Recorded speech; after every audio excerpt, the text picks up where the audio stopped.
Hey everybody, I'm back. So, about to go kill a demon for this guy.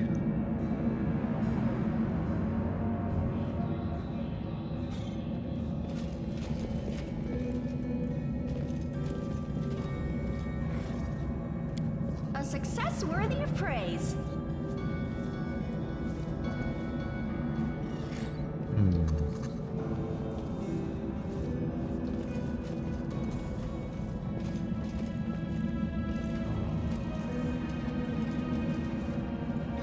Oops.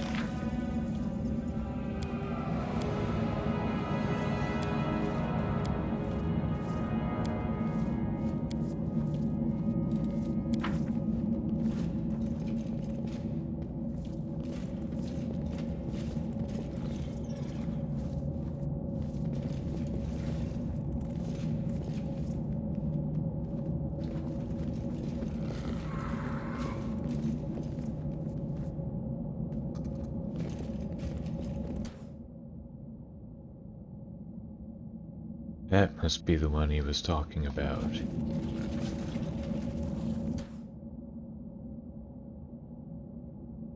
Okay, let's get everybody buffed before we go in there.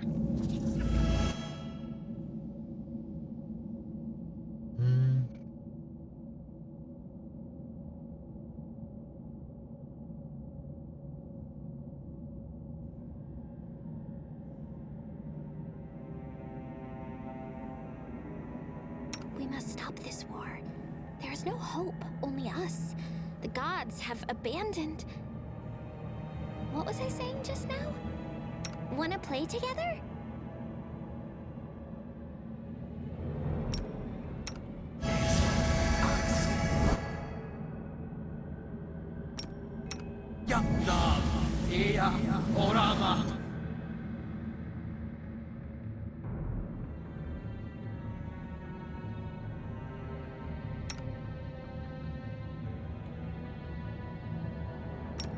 Stand.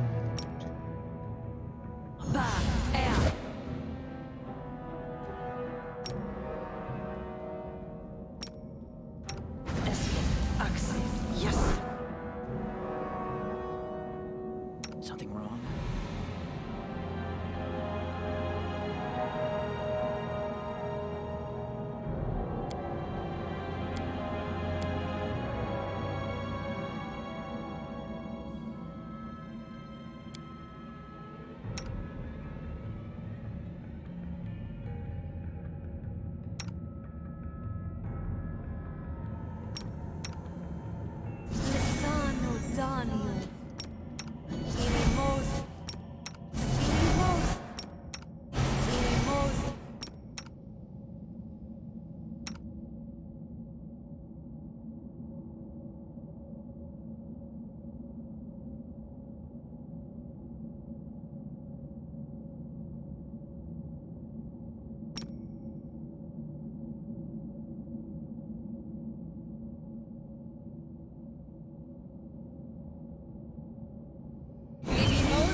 Alright, here we go.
got this.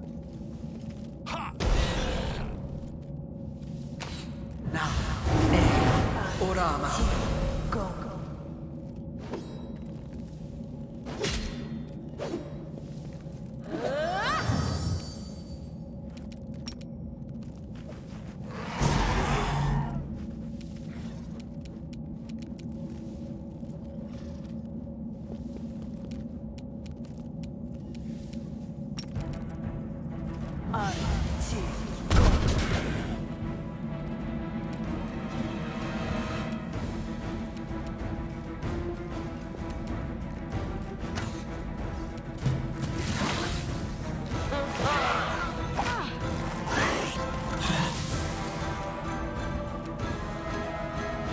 Cover me, all right?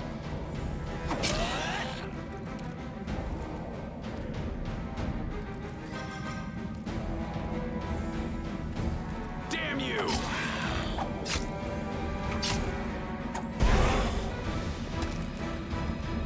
Now, Orama.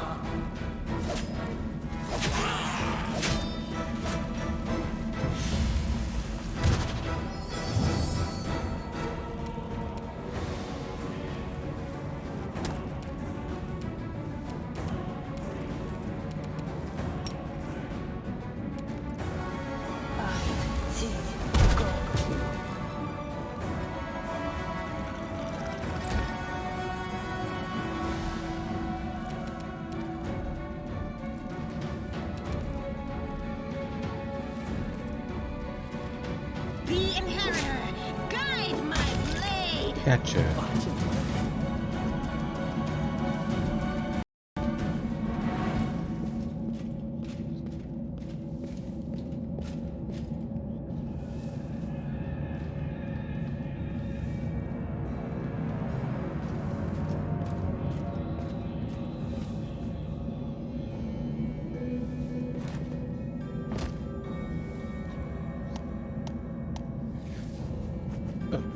Really?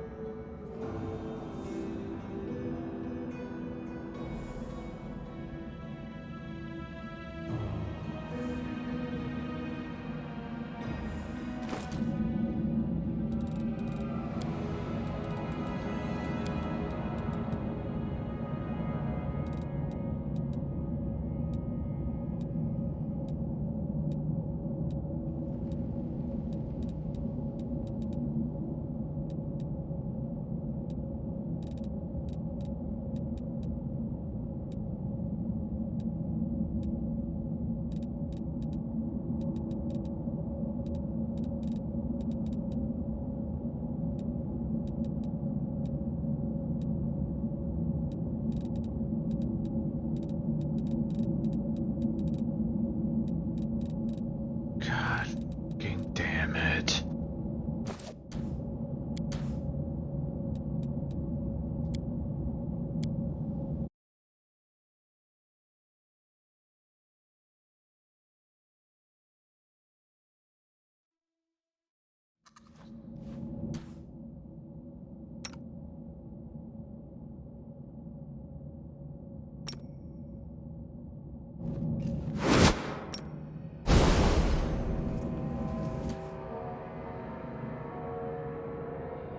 Oh.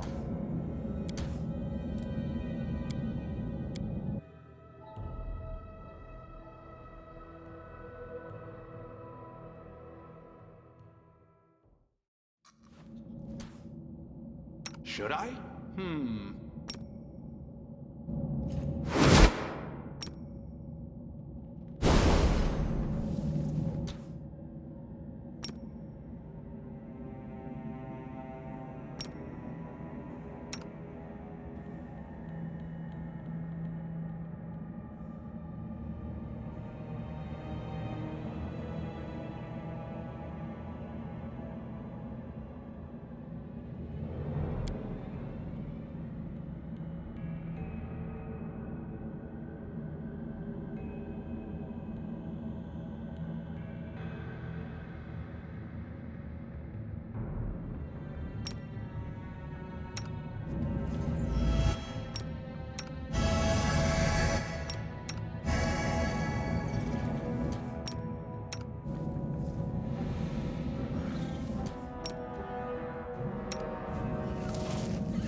No reason to pause.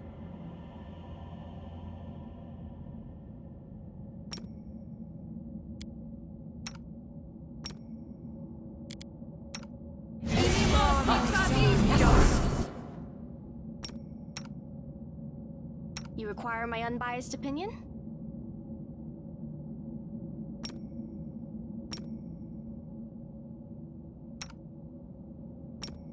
Rely on me.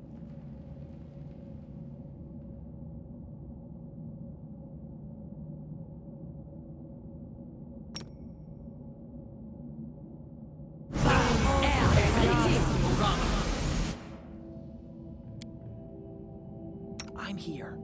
Where else would I be?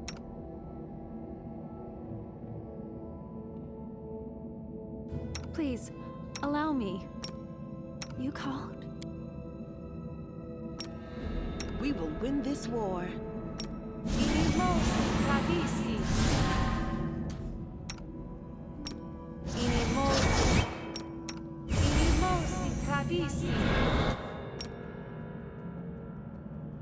The struggles never cease.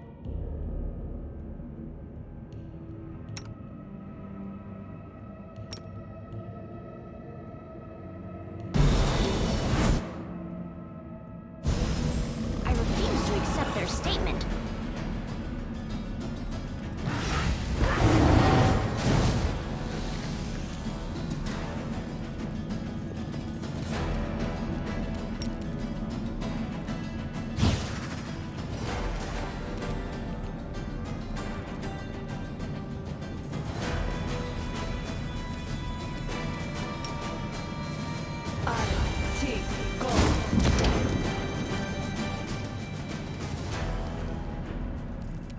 Cover me, all right?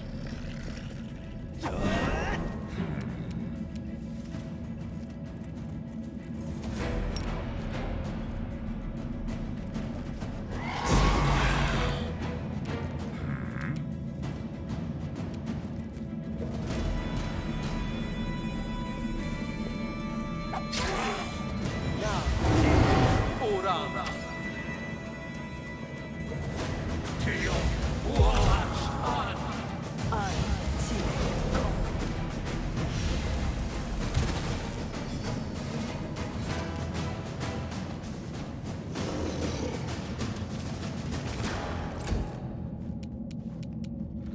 Artunarin.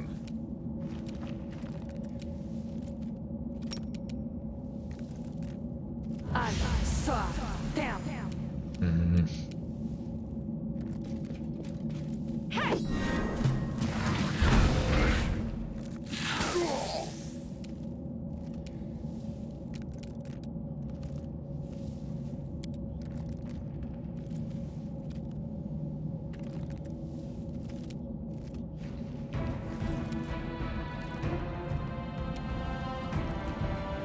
I will resist!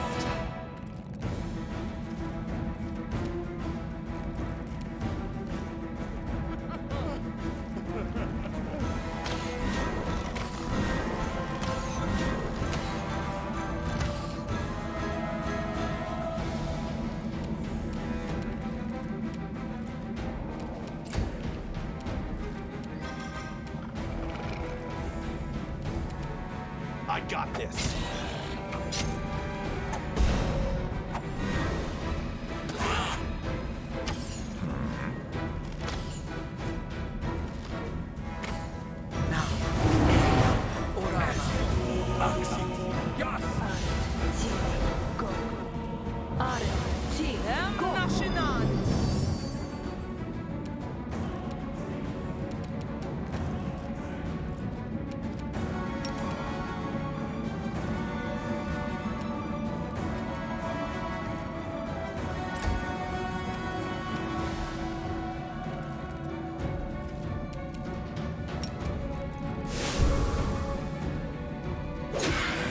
I'm done with you.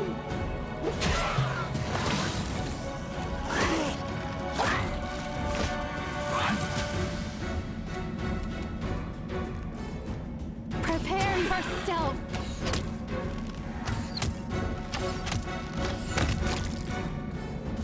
Now, is anybody gonna die this time?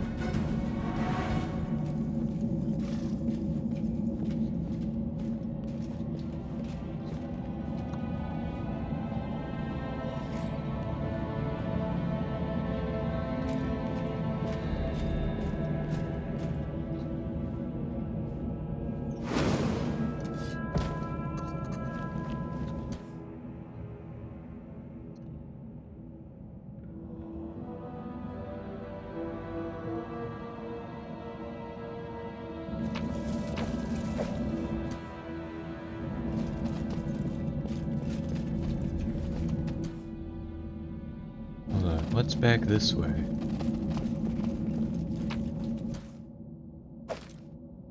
Elemental imbuement. Whenever the wearer of this robe suffers elemental damage, such as acid, fire, cold, electricity, or sonic, for the next round, any spell cast by the wearer, if it deals the same kind of elemental damage, deals +2 damage per dice of damage suffered.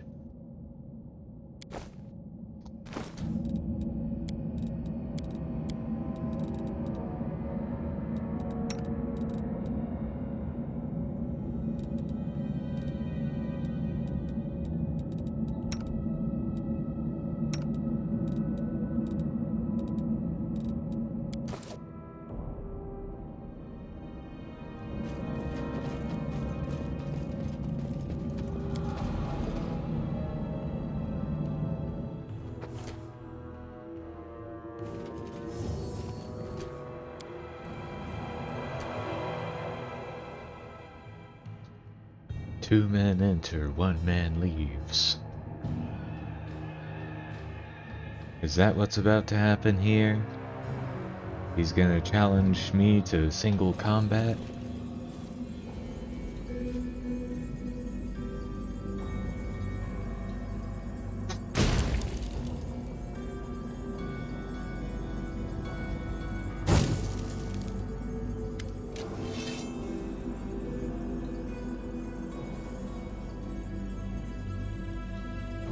The young man takes the black sword. His body trembles. Morveg's muscles bulge. They are growing, bulking like froth in a boiling pot. You see a horrible wound on his stomach that the man was obviously hiding from you. Now it is a gaping, bleeding hole filled with arm-thick snakes. His intestines.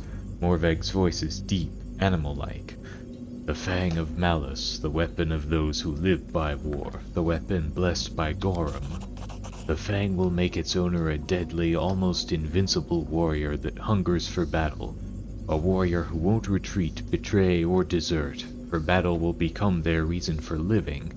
Man becomes weapon. Jar would say such a transformation is a sin. He doesn't understand. But you will. You will understand what a powerful weapon I'm giving to you. I will show you its power.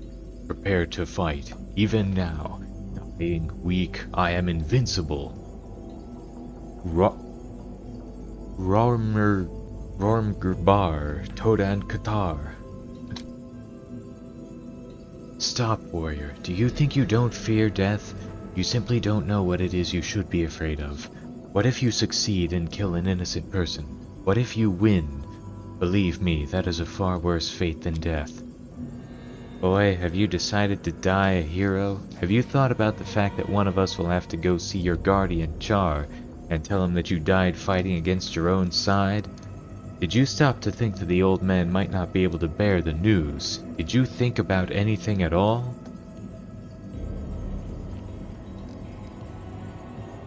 You said something in the Khalid tongue. What does it mean?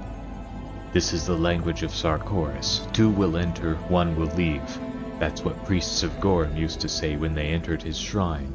Then they conducted a solemn rite and fought to the death for his glory. Today we too will please Gorum with a fierce battle. You've lured me here. Why? First I wanted to bring the Fang to you in Dresden, but I almost died in my fight with the demon and resigned myself to my fate.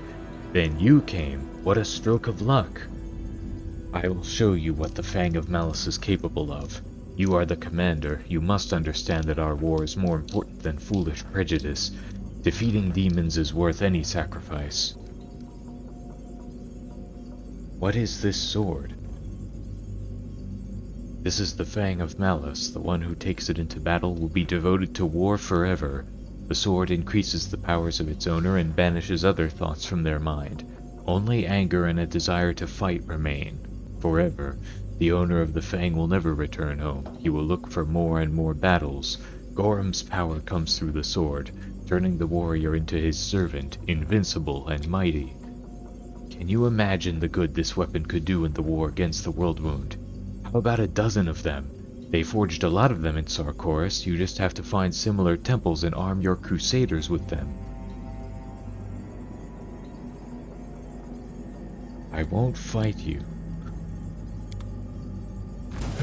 Looks like he's not going to give me a choice.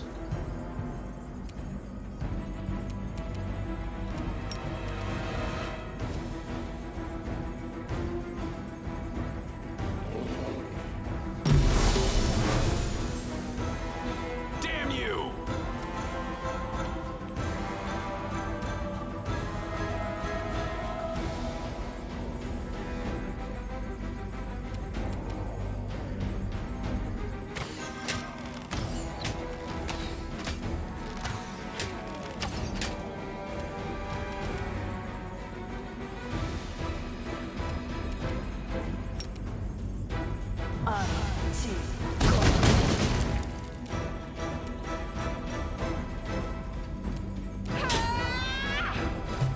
Well, that was easier than I thought it would be.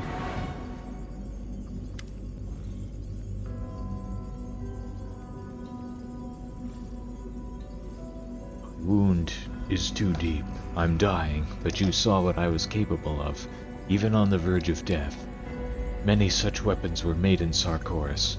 The Fang of Malice, the Fang of Despair, Envy, Suffering, Futility, all of them are interconnected, just as warriors in a unit are tied by the bonds of brotherhood. Take my sword and give it to the priests. Their prophecy will point you to other Fangs. Arm your crusaders with them and victory will be yours. Give this to Char and tell him I did everything I could. I hope he can forgive me. Don't worry, it will all pass soon. You won't be in pain anymore. Is there anything you want me to do for you? I'm a little scared.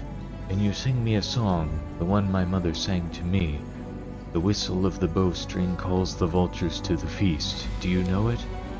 No, I don't know it. I'm sorry. It's a song about war, right? I don't know many songs about war.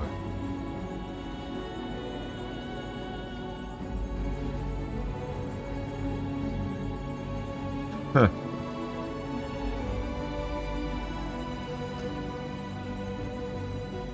And you've made a mistake. You should have lived.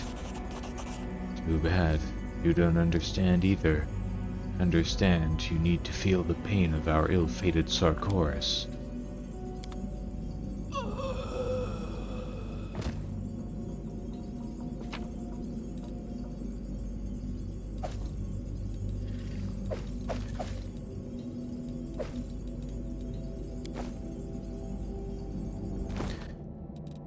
Full plate +2.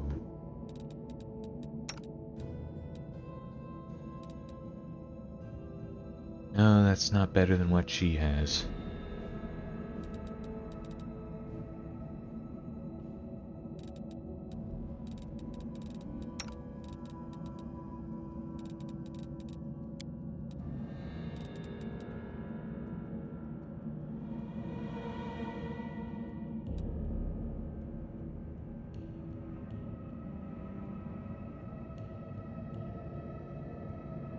Whenever the wielder of this +3 Fury-born greatsword is under a rage effect, she doesn't suffer from its usual -2 penalty to AC.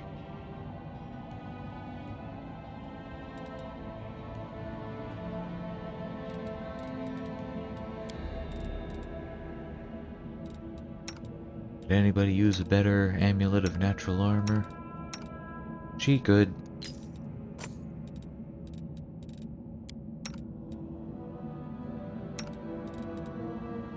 Hold on. I think I'll give that to Ivu. She is lower armor class.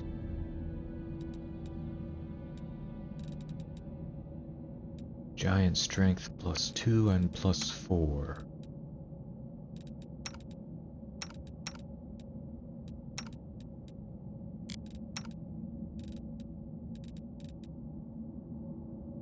Resistance +2.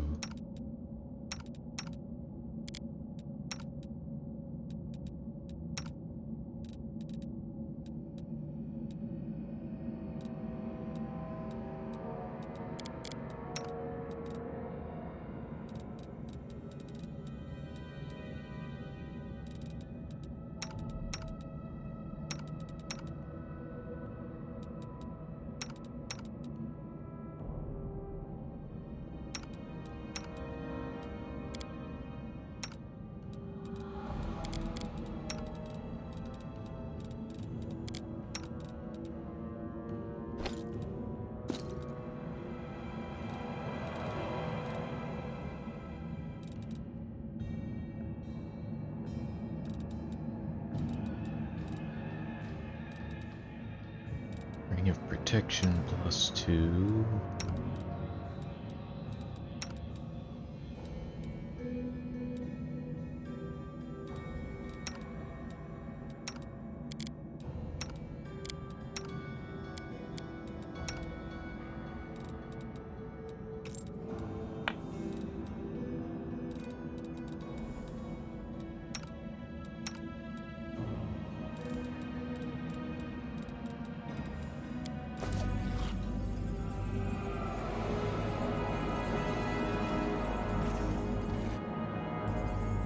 A success worthy of praise.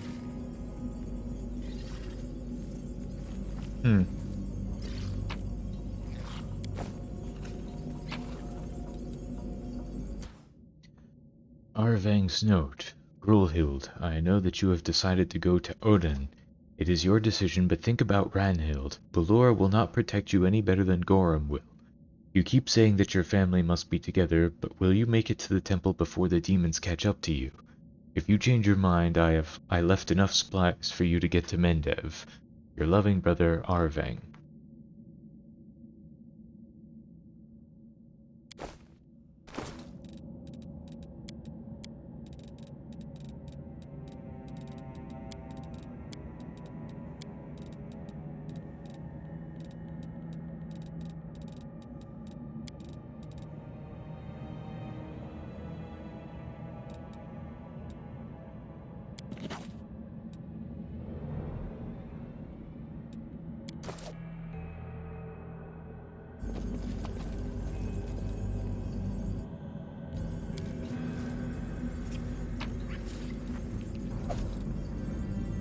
Warden of Darkness.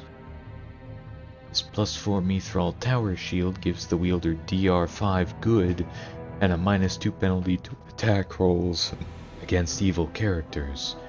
It can only be worn by evil-aligned creatures. That doesn't sound that great.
beautiful.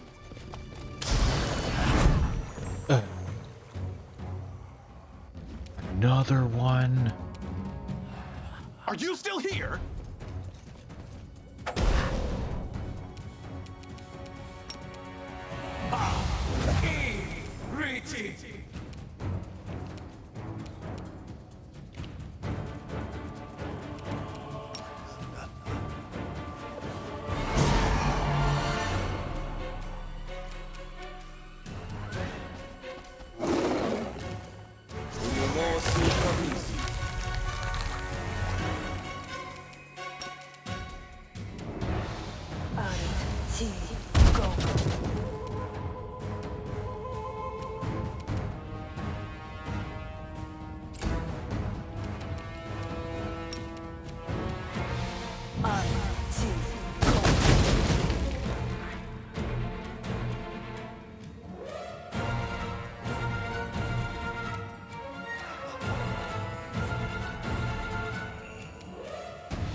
Desna, guide my hand!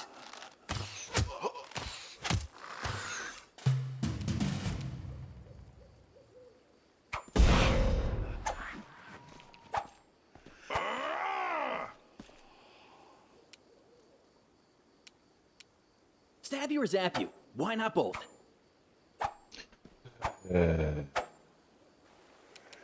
I hate ghosts so much.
Fuck you.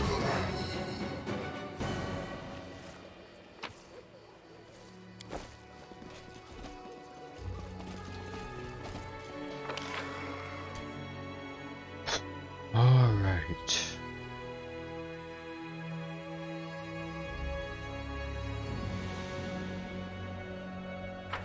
That seems to be it, finally.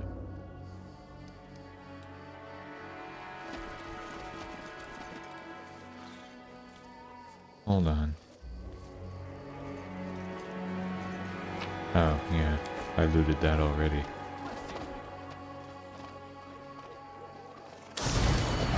Oh, what now?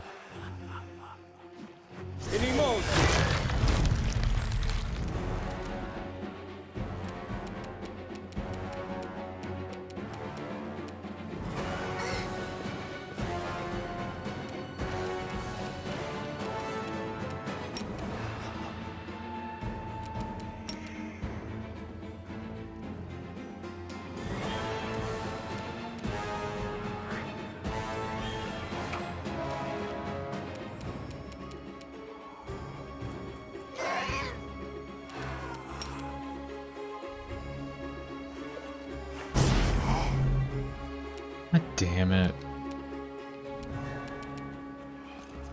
Yeah.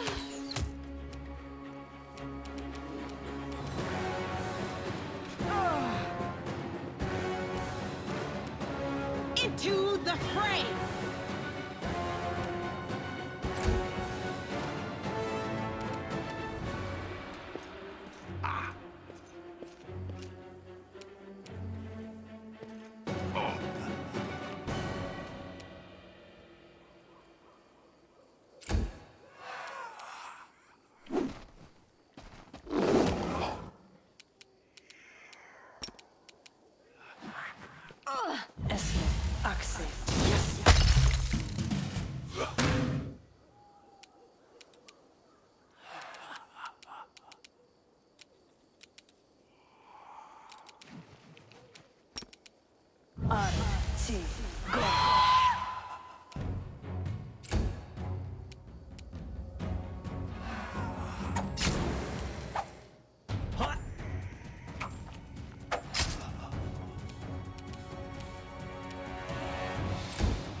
Make your peace.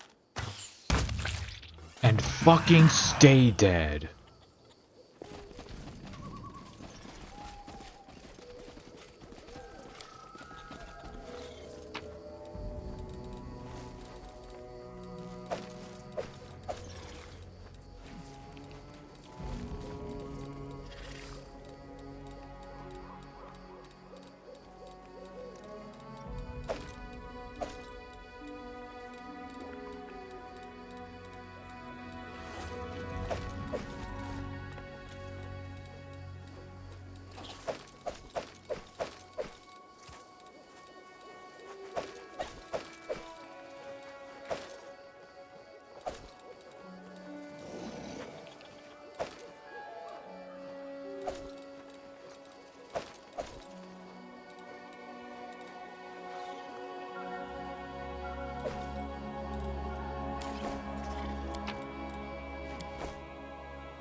What fort? Where?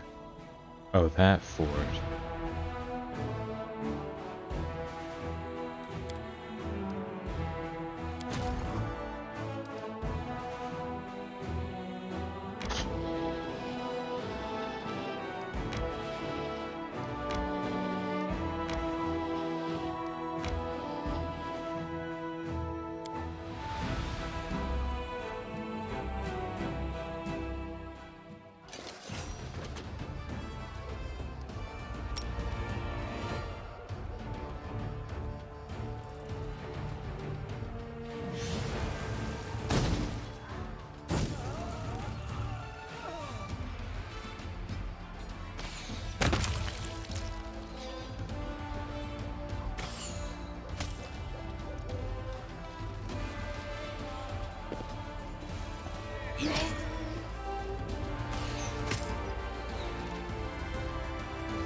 So 2,000 diplomacy experience, crusade morale increases by 30. All units gain the Voice of the Bell of Mercy feat. Unit has a +1 bonus to AC against demon units' attacks.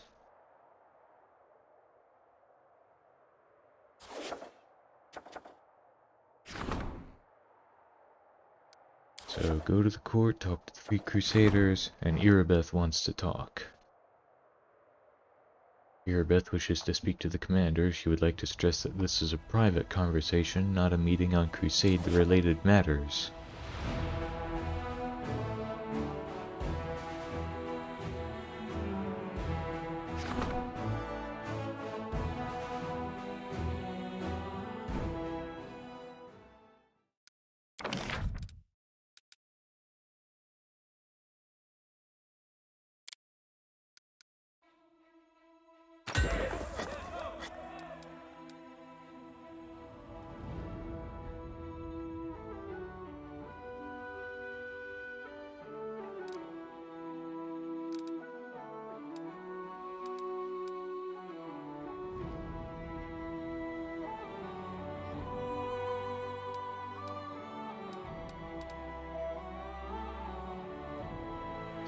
Garrison archery range increases recruitment growth for the main archery range by 25%.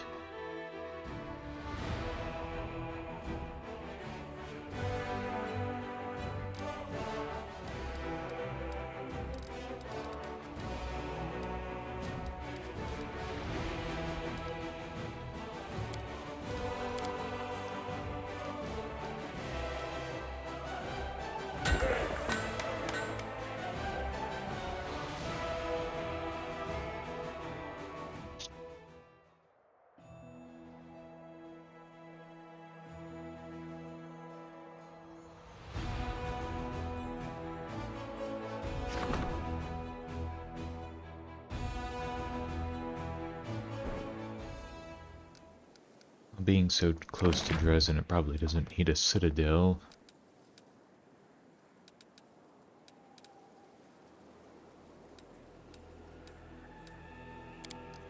The garrison barracks.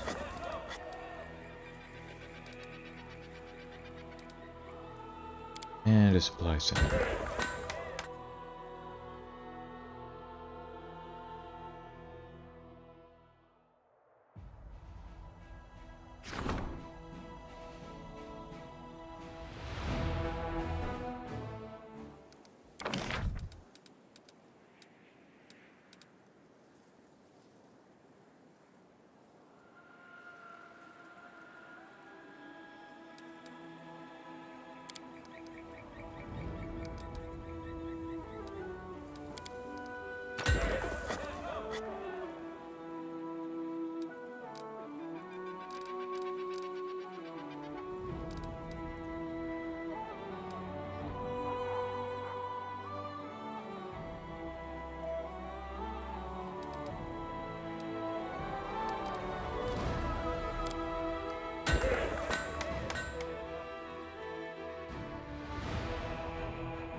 Oh, what?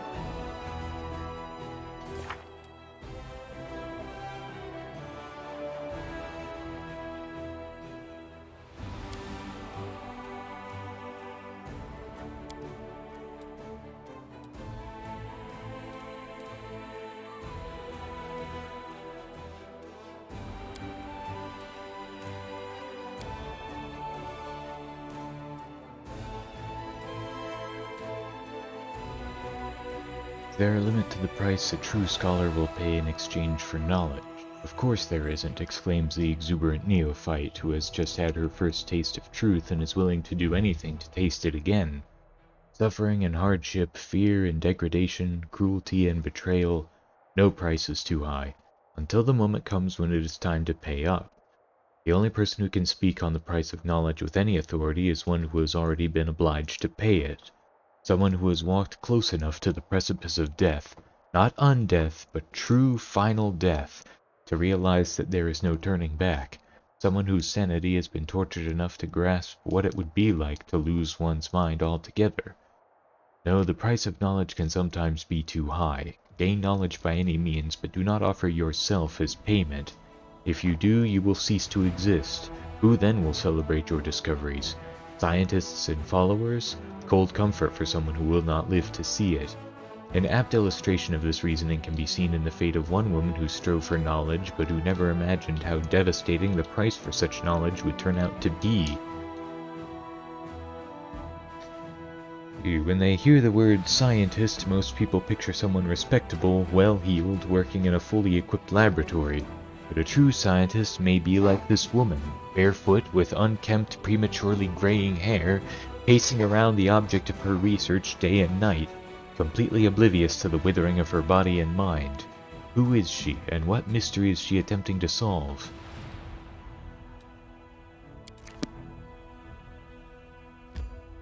It's fine. I might as well take care of this while I'm here.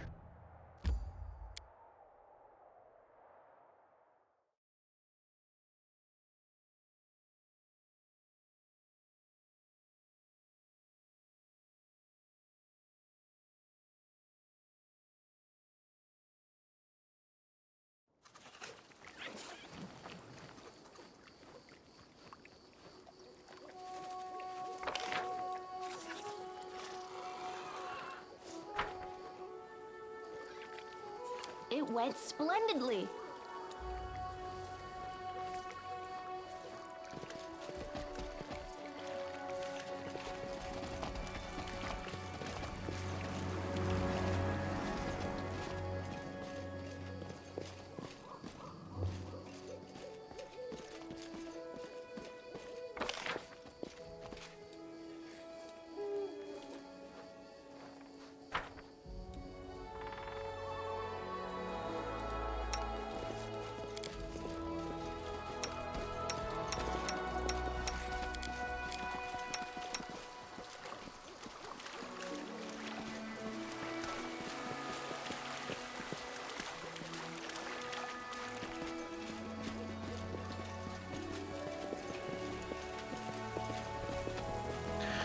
Better not see that ghost again.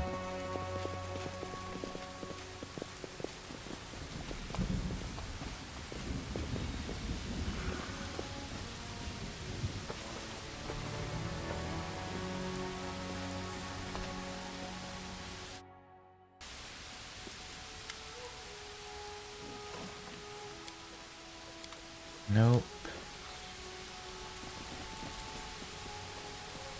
Yeah, I have no idea what this is supposed to be. The price of knowledge.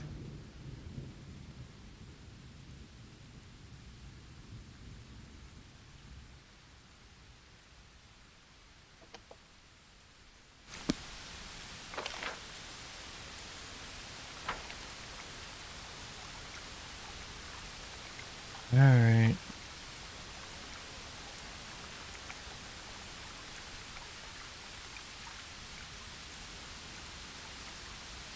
I guess I'll deal with this later.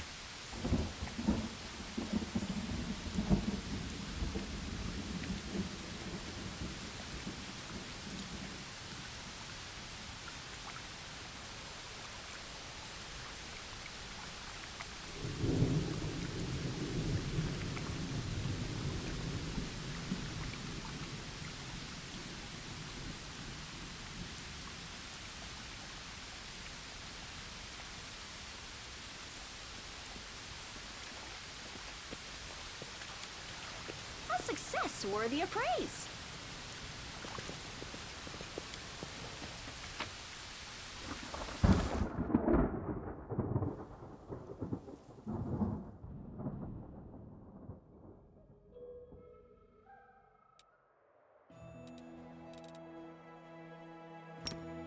And teleport.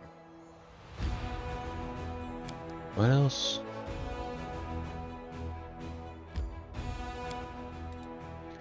Let's go to the Citadel first.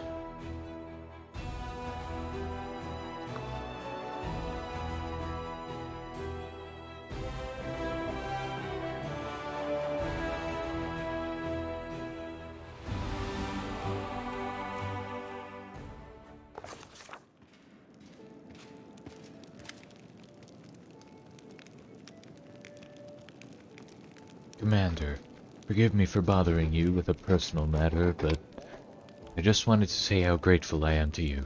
During the attack on Dresden, I did not exactly cover myself in glory. You had every reason to throw me out of the army or send me to the condemned. Yet you supported me, you helped me regain my footing and continue to fight. You will not regret this decision, I swear. I will never again let the Crusaders down, neither by my actions, nor by my words, nor by my thoughts. I will be loyal to the Crusade to the end. I'm glad you feel better now. Thank you, Commander. I have conquered my inner demons, now I can go back to fighting the real kind.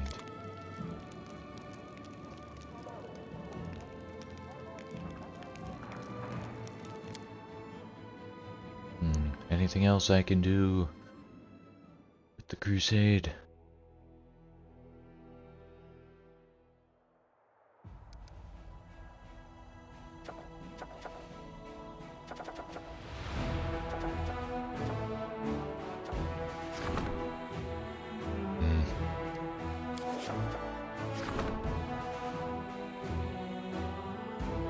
Financing a crusade is a costly process, and the diplomatic council has come up with new tricks to preserve the friendship of countries and nobility sponsoring the commander's army.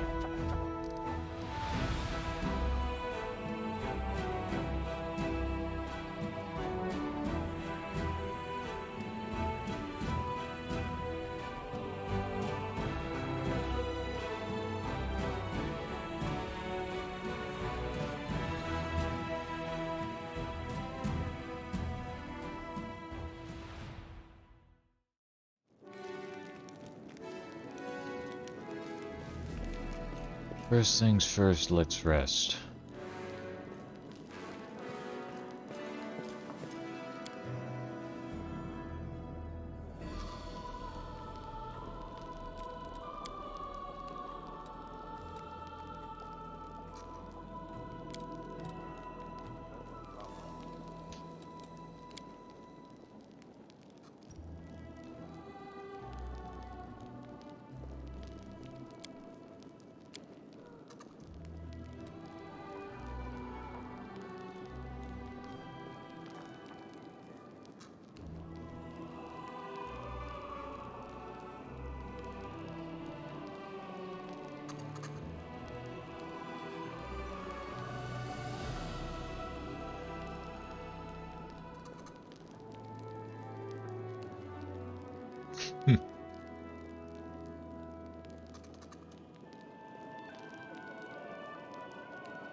Commander, it is time for you to play a more prominent role in Mendev's politics. Fortunately, the ideal opportunity has just presented itself.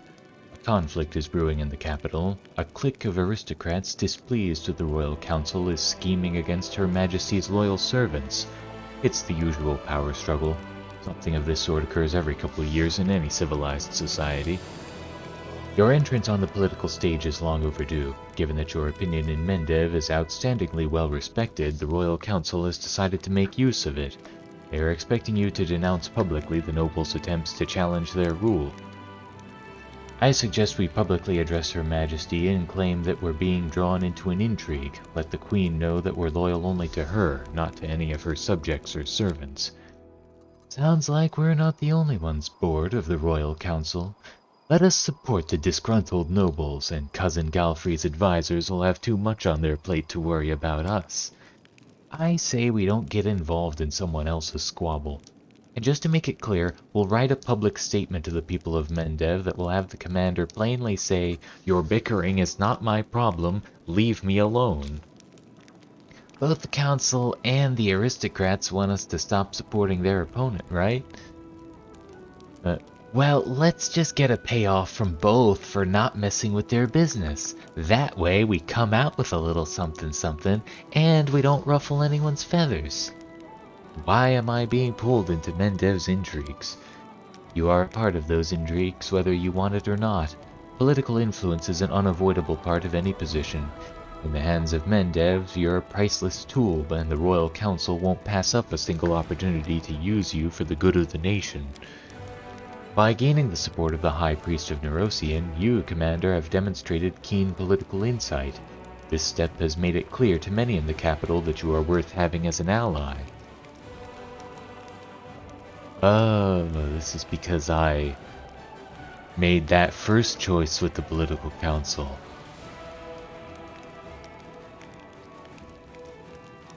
Let's see what the council has to say. I do hope that everyone in this room is aware of the potential benefits of a good relationship with the Royal Council. Socio, what will we gain from a show of loyalty to Galfrey? It will remind everyone of the proper behavior of true servants of the Crown. Queen Galfrey is our sovereign, leader of the crusade, and protector of Mendev. In the hour when all her subjects have abandoned their commitments and descended into petty squabbles, we should refresh their memory on the meaning of loyalty and duty, and the Queen, I am sure, will appreciate our endeavors. The title of Her Majesty's Good Boy is almost yours, Socio.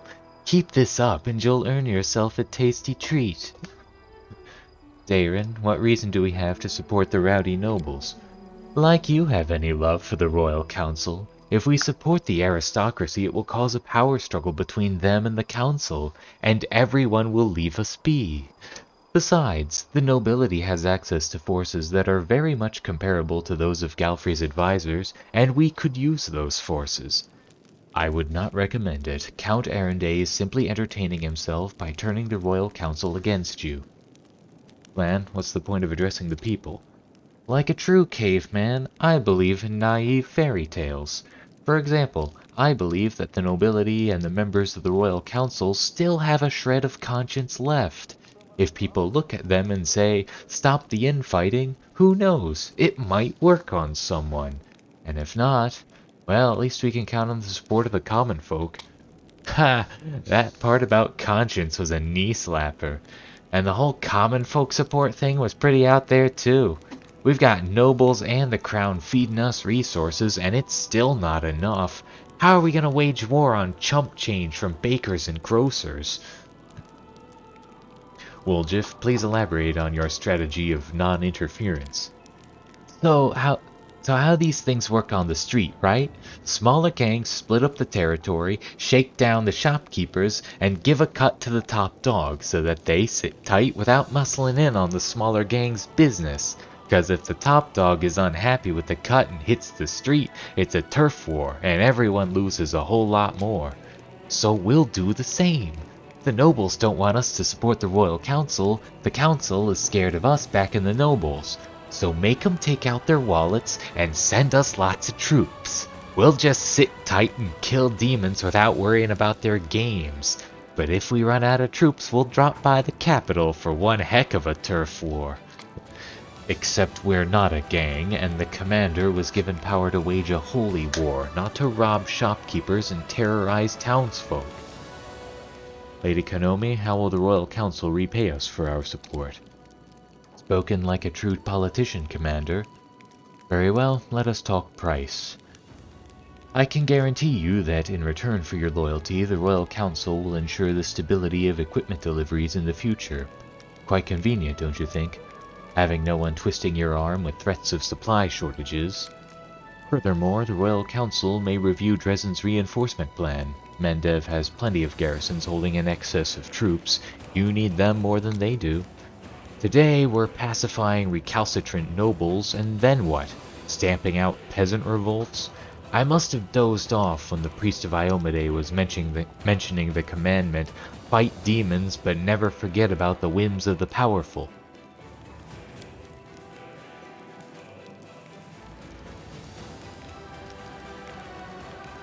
Let's see. Unlocks the Help from Queen Galfrey decree. 12 paladins and 30 champions are recruited at the commander's headquarters.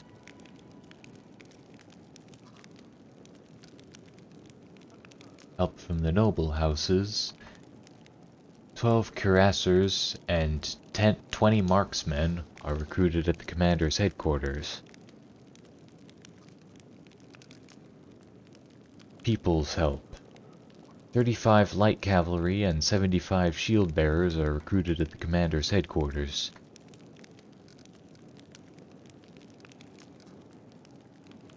"15 hedge knights and 30 headhunters.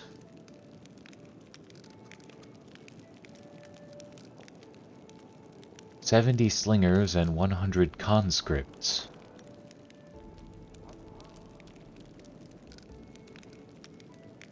Crusade morale increases by 10.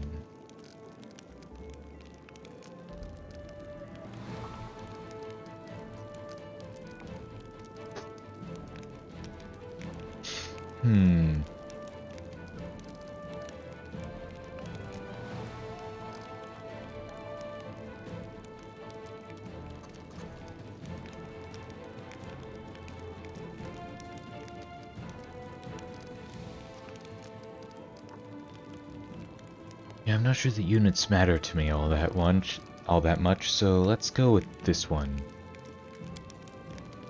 I hope our actions will remind the rest that we must all remain loyal to the crown and worry about the kingdom, not about personal profit. This meeting is adjourned, but I'm certain that the crusade will soon require another decision from the diplomatic council. And before that happens, Commander, I ask that you consider whether or not it's worth losing the royal council as an ally."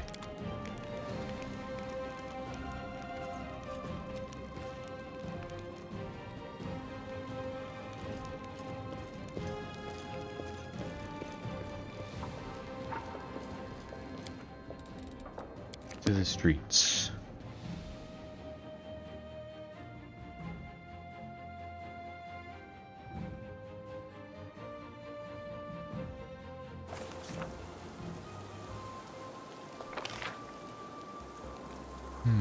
Wonder what happened to that kobold.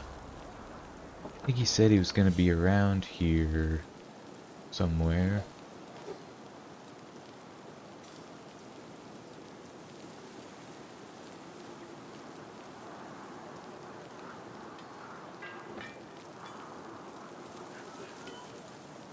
Maybe in one of the indoor locations.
Oh yeah, they also leveled up here. Athletics, mobility, stealth, perception, improved critical. Yeah, that just expands his critical range.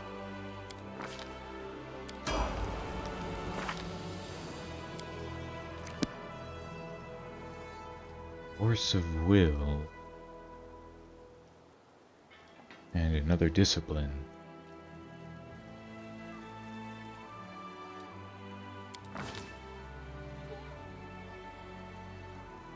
Knowledge Arcana, Persuasion, Greater 2-weapon fighting.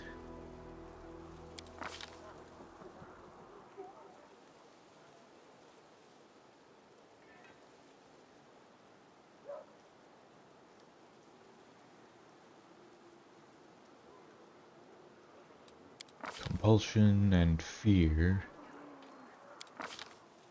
Rack. The Hell Knight can make a touch attack as a standard action to cause a creature to suffer incredible pain. The creature touched takes damage equal to 1d6 plus the Hell Knight's Charisma modifier, and must succeed at a will save or become staggered for 1d4 rounds.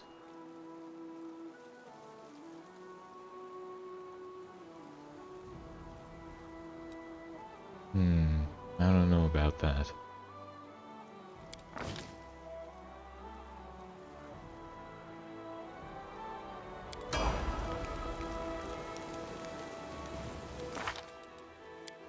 He gets... for religion, perception, persuasion, greater spell focus, conjuration,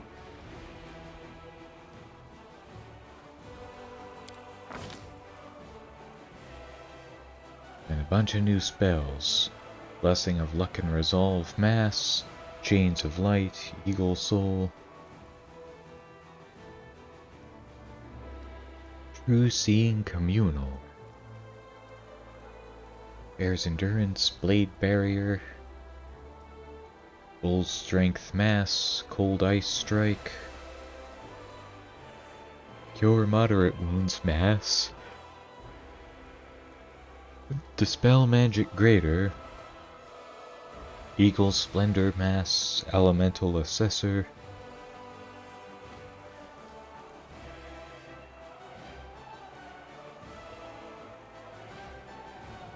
Harm, Heal,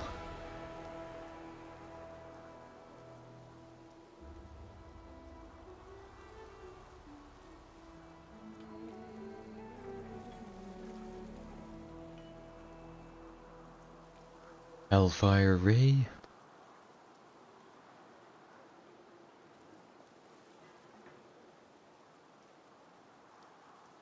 see, a blast of hellfire blazes from your hands. You can fire 1 ray plus 1 additional ray for every 4 caster levels beyond 11th, to a maximum of 3 rays at 19th level. Each ray requires a ranged touch attack to hit, and deals 1d6 points of damage per caster level, maximum 15d6. Half the damage is fire damage, but the other half results directly from unholy power and is therefore not subject to being reduced by fire resistance. So that's like an upgraded Scorching Ray? Inflict Moderate Wounds Mass, Inspiring Recovery,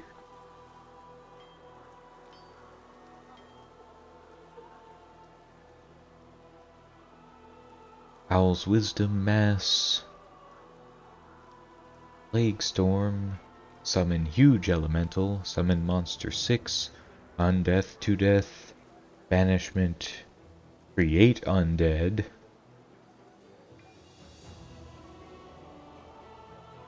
Joyful Rapture,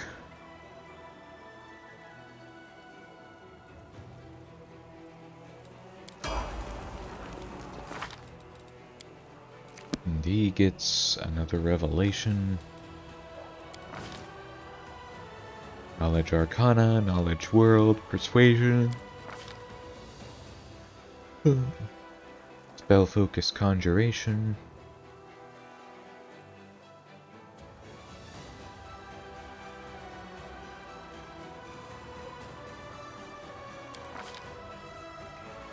Life Sense. You notice and locate living creatures within 30 feet just as if you possess the Blind Sight ability.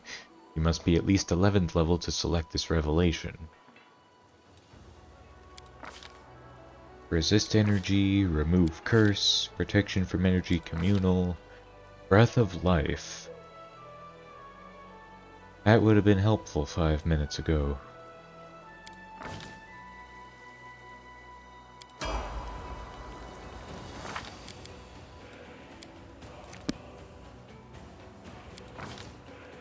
Athletics, Mobility, Perception, Critical Focus, That's the bonus to confirming critical hits.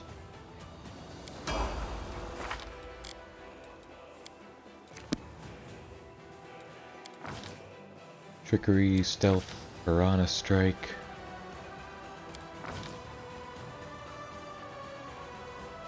Cone of cold. Raise dead. That also would have been helpful a while ago. Slay living. Stone skin communal. True seeing communal. Bear's endurance mass. Cure moderate wounds mass. Dispel magic greater. Eagle splendor mass. Inflict moderate wounds mass. Owl's wisdom mass. Primal regression.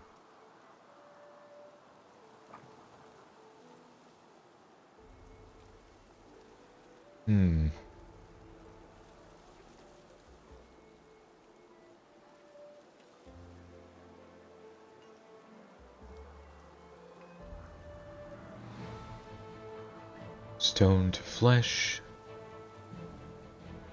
Banishment. Create undead.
What does he have?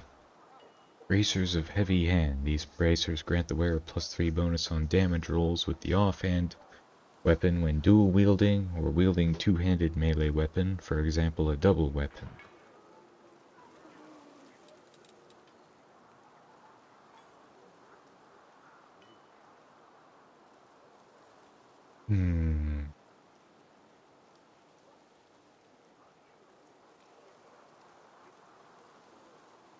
Not sure if that's more useful for him or not.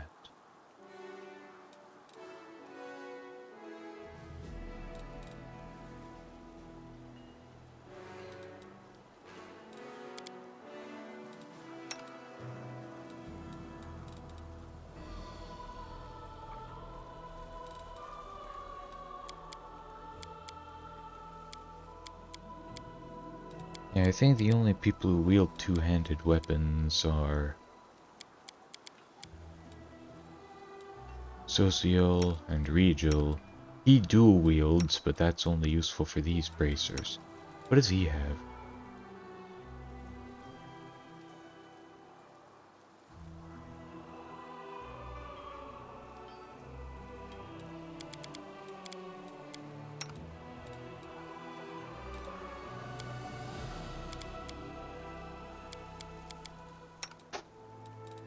I guess I'll give these to him.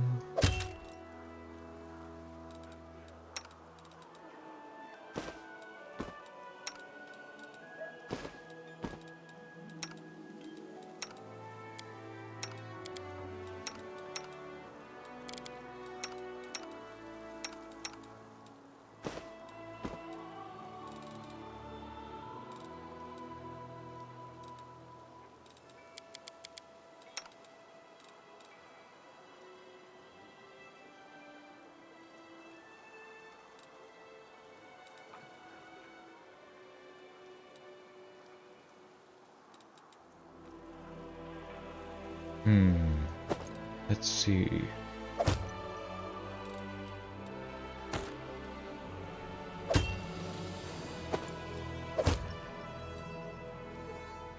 Yeah, that has a lower max dexterity.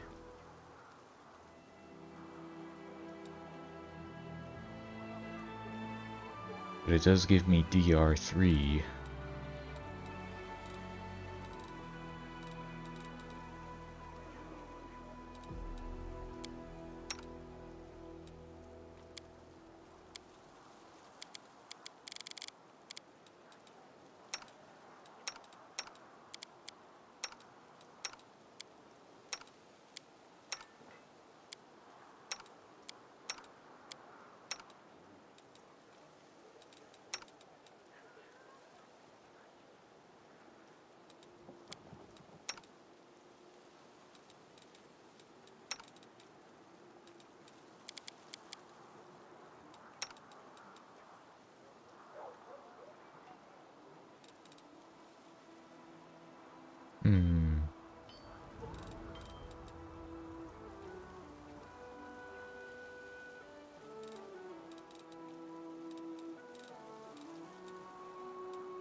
You have equipped the studded armor of Trinity on the character Arushale. It limits their dexterity bonus to AC to 5. Without armor, this bonus would be 7. Maximum dexterity bonus is the limitation on the bonus to AC a character receives from their dexterity score. The limitation value depends on the type of armor. Tower shields also incur this bonus limitation. This limitation does not affect other abilities that depend on dexterity.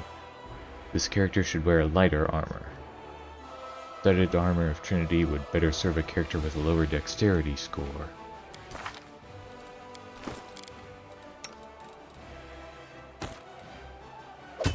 Oh. Huh.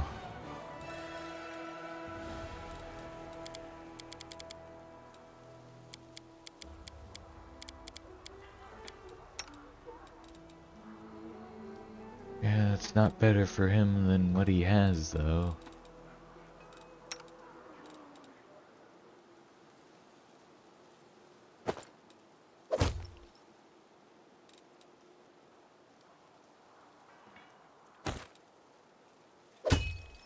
Huh.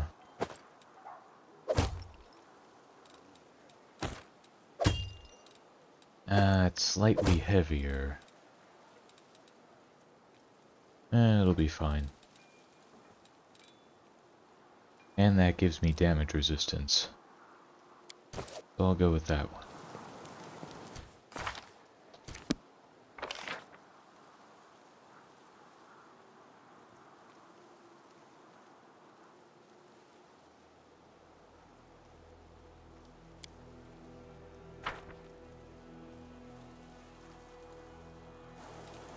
Witness, one way or the other.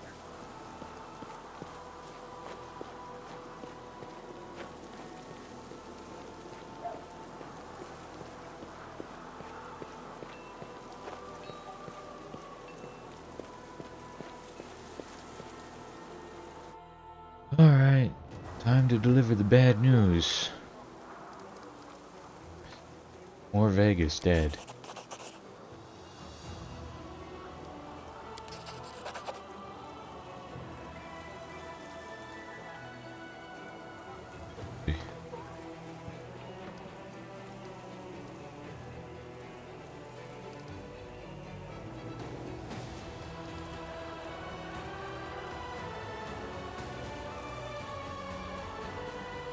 It's not your fault. Morveg's soul was consumed by vengeance. He went to get the cursed sword of Gorum and got himself killed. Poor boy, I was afraid of this. The war tainted his soul with darkness the moment he was born. It doomed him to death before he could even walk. I warned him, but what are an old man's warnings worth? The sword, that damned weapon of Gorum, where is it? Do you have it? It must be destroyed. The war devours souls, and Gorum, its lord, watches over it all with indifference.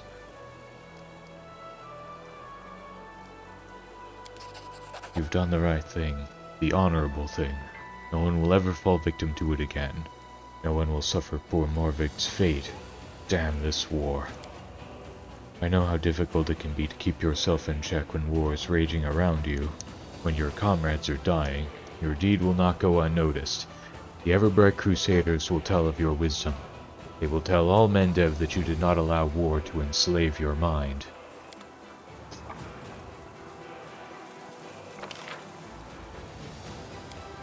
Alright, let's check some of these indoor locations.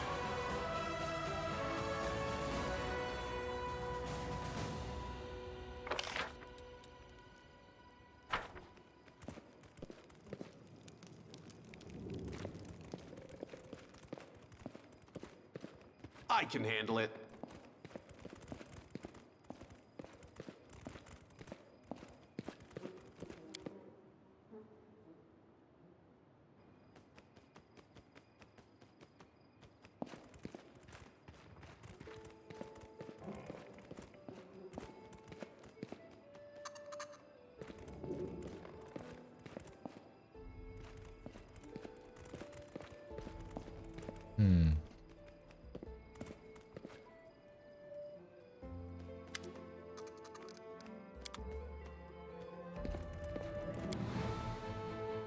No, he's not in here.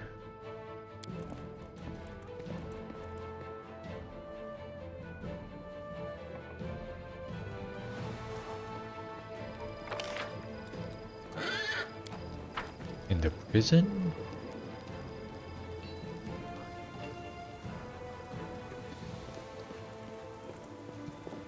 He didn't get caught, did he?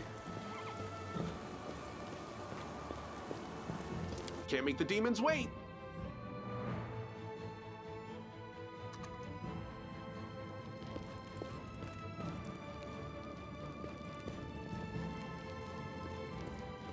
Nope.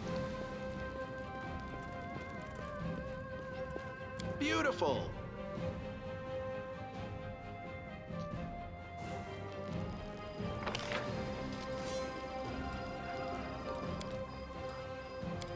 Maybe he's in the abandoned building.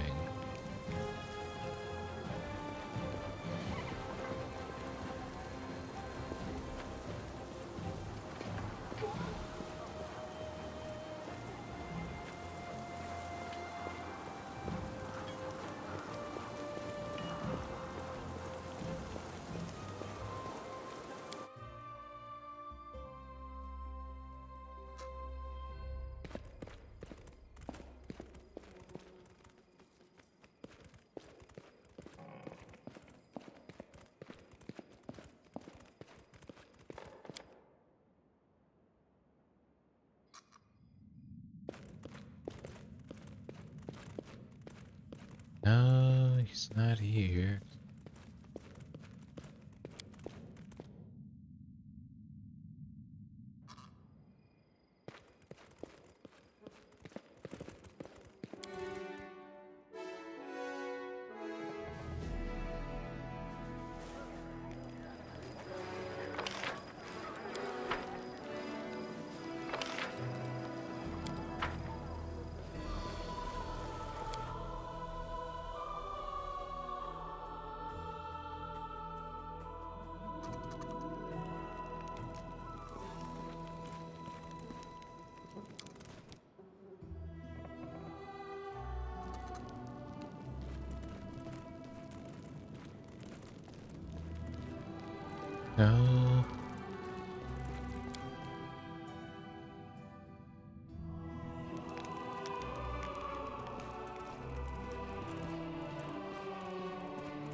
He wouldn't be in the barracks, would he?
Yeah, I don't think he would be in the church, but I wanted to come here anyway.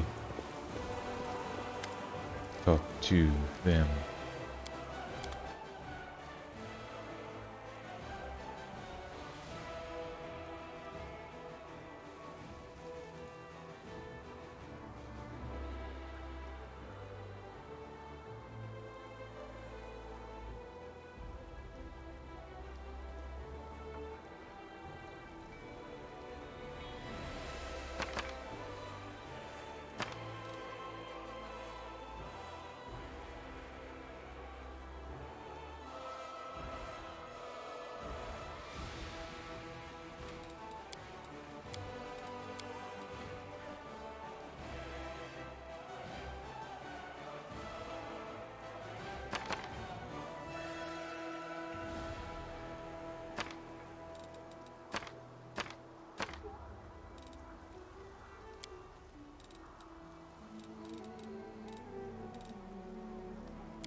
Well, there's only one other place to check.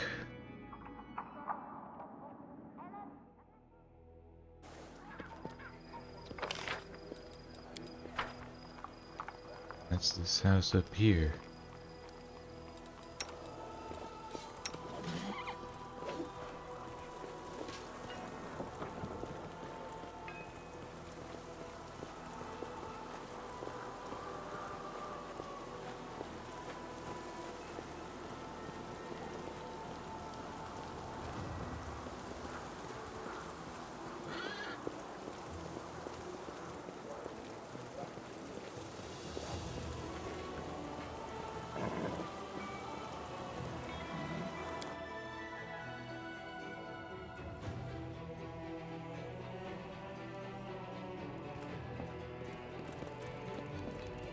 Nope.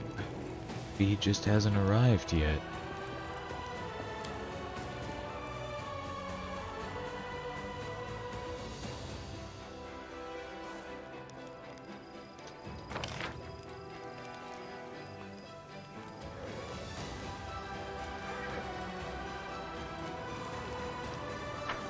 Oh right, I forgot about the tavern over here.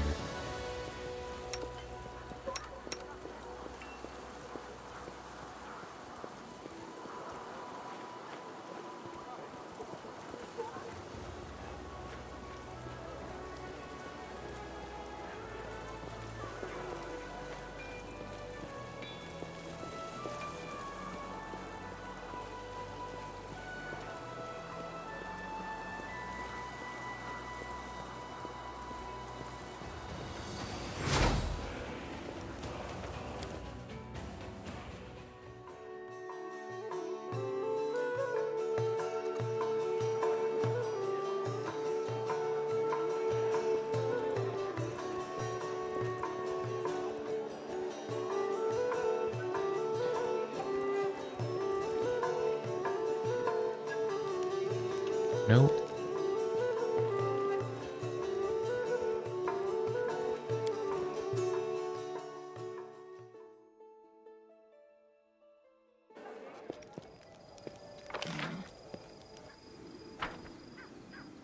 Alright, time to go.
See, the young Khaled Morveg told the commander that the ruins of Sarkoris conceal a host of sacred swords of the war god Gorum.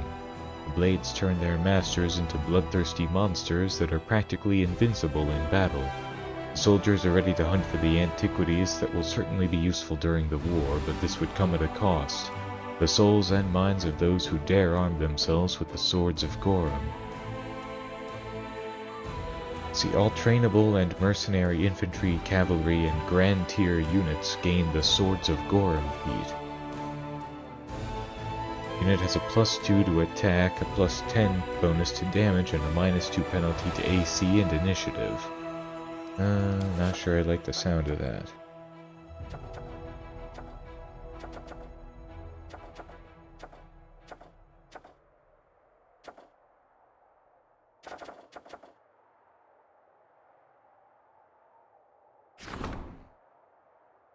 Yeah, let's do this one.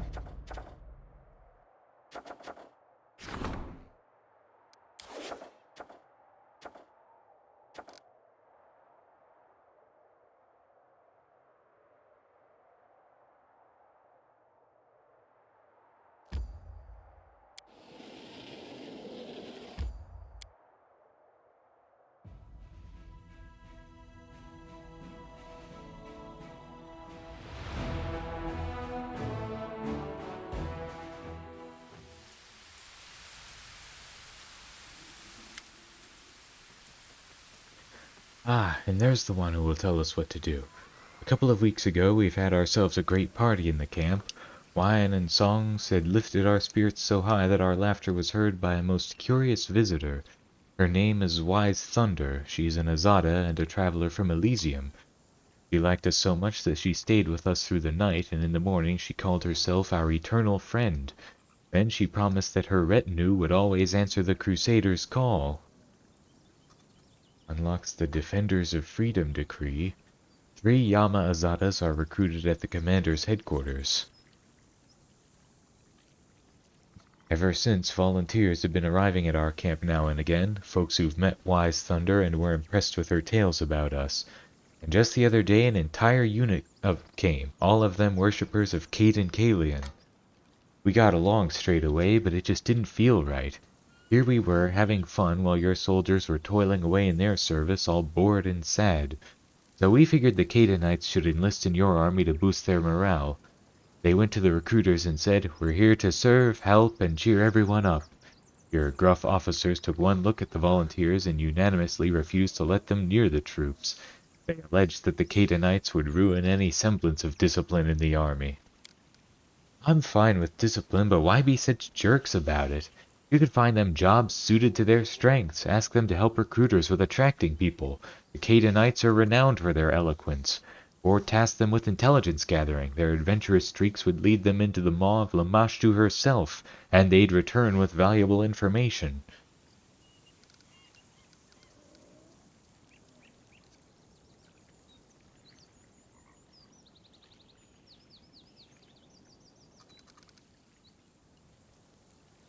Who is this Wise Thunder, and what kind of retinue does she have? Oh, she's a wise one, all right, and very perceptive. She's genuinely disgusted by all forms of tyranny, and her entire retinue shares this sentiment. In her travels, Wise Thunder is always accompanied by her loyal Yama Azadas, enchantresses, and freedom fighters. Many of them were so moved by our courage that they wished to become our friends too. Why did the officers refuse to let Caden's followers join the army? Because they are too fun and freedom-loving. They aren't fond of your sergeant's barking orders. This rowdy bunch is unlike your soldiers in every way, so officers treat them as outsiders. But I guess we can't blame those who've been sitting next to the World Wound for being suspicious. They've been fighting for years and seen things worse than most people's nightmares. But that's not the issue. The Crusaders have one way of life, the Cadanites another. And we should not impose the strict Mendevian regimen on the free Crusaders, but we also shouldn't force the Crusaders to live in chaos they find uncomfortable. These people don't like the mess we enjoy. As polite guests, we must abide by the rules set out by our hosts. How can the talents of the priests best be used? I think the best option is to ask them to recruit for the crusade. These adorable drunkards have silver tongues, more than enough to convince even the fiercest skeptic. And they do enjoy traveling. Adventure is in their blood, and their legs are swifter than the wind. To top it off, the accidental god has generously blessed them with luck. You can always count on that lot to stumble upon a lost purse or buried treasure. The flames of this argument were fanned by pride, not by the citizens of Mendev, but by those who came to their aid. These brave Cadanites should show a modicum of respect and at least pretend to respect local customs. What a shock it was to hear that waking up on time or marching in formation could crush a person's free spirit. This attitude speaks to an unhealthy fragility. See. Unlocks the Bellflower Fighters mercenary unit. Accurate sharpshooters. 17 Bellflower Fighters are recruited at the commander's headquarters. The cost of recruiting mercenary units decreases by 5%.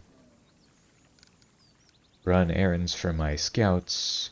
All generals gain the Cadanite Scouts feat. Finance points income increases by 10%. Army has plus 10 additional movement points.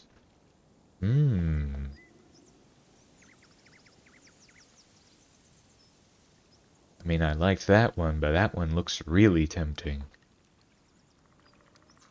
Unlocks the Clerics of Caden Kalian mercenary unit. Spellcasters capable of summoning and empowering allies. 9 Clerics of Caden Kalian are recruited at the commander's headquarters. The number of available mercenary units increases by 1.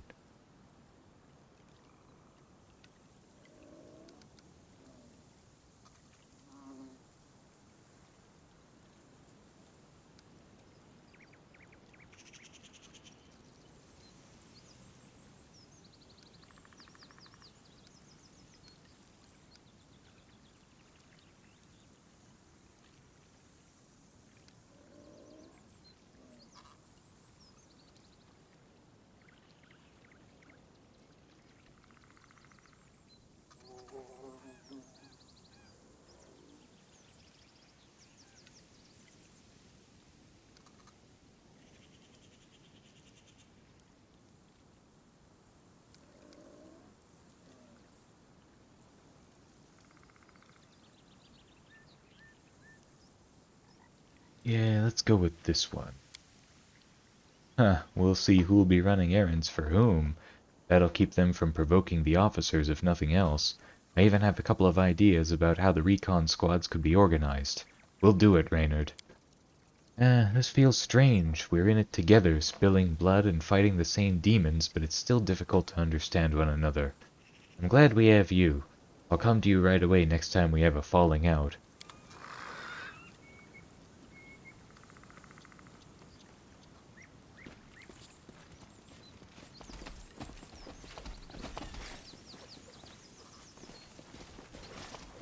Anything else going on here?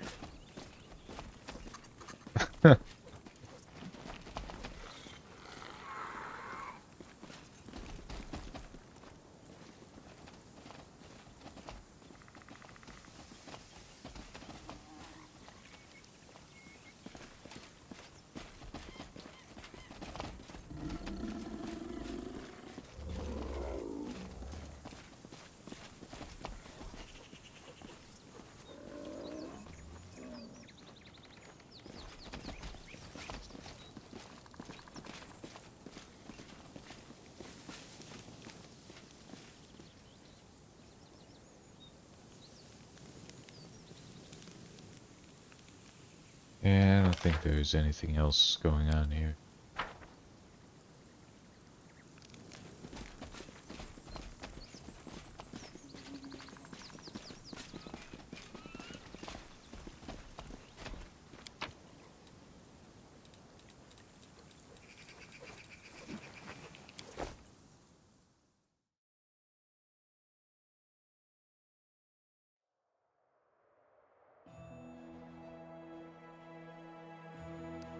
Oh, that's right. I still gotta tell Irbith about the scouts.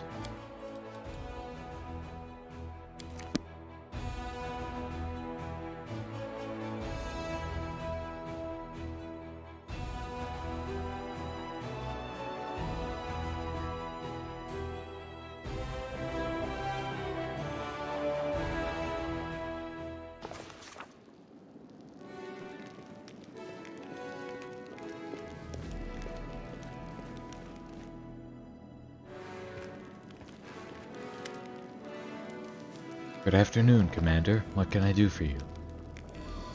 We learned the fate of the missing patrol. Our people were killed by clan members from Old Sarkoris. They had been bewitched by the demon Jerebeth.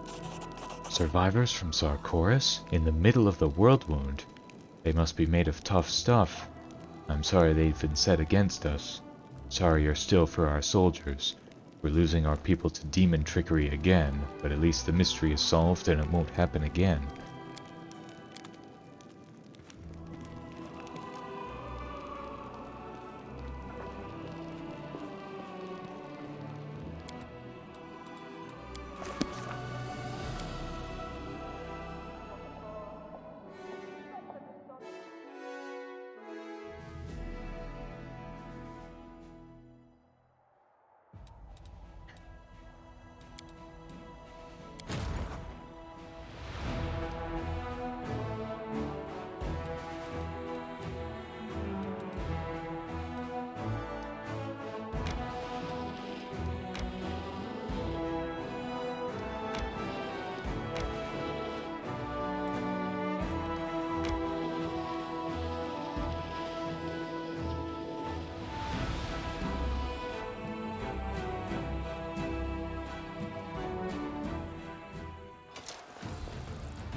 Nice.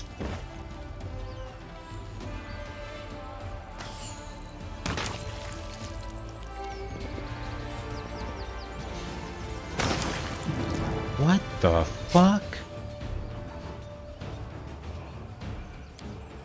Nope.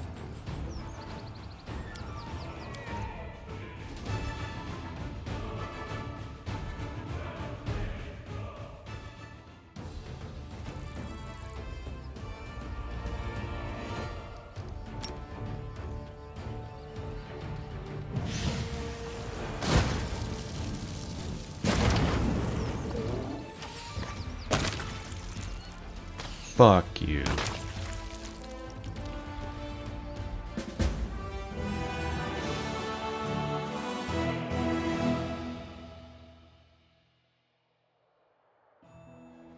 Daily income increased. Finance points 200.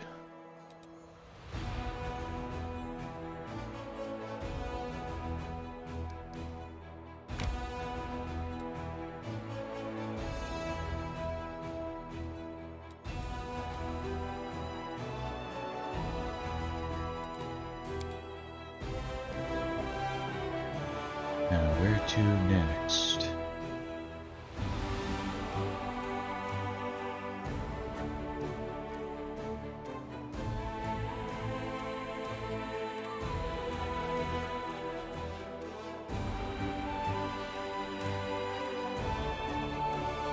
Let's go to the core of the riddle.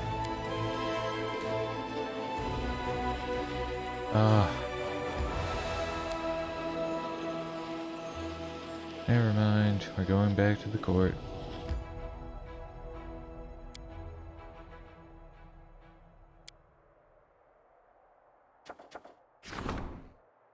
A progressive alchemist by the name of Zagelforntz ran a series of experiments in an attempt to improve the potion of legendary proportions, but something went wrong.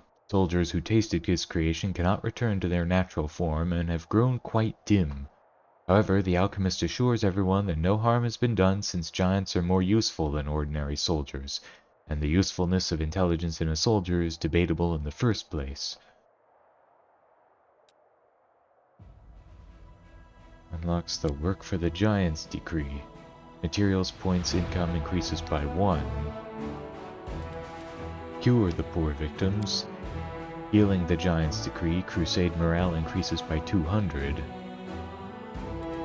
Use the Giants in battle. 2 Zagelforntz's Giants are recruited at the commander's headquarters. Found a separate settlement for the Giants. Materials points income increases by 2, adds 15,000 logistics experience points. Yeah, I'm just gonna go with this one. Other soldiers were worried about their comrades' fate. The commander's decision has emboldened them, and the alchemist Zagelforntz has been reprimanded harshly.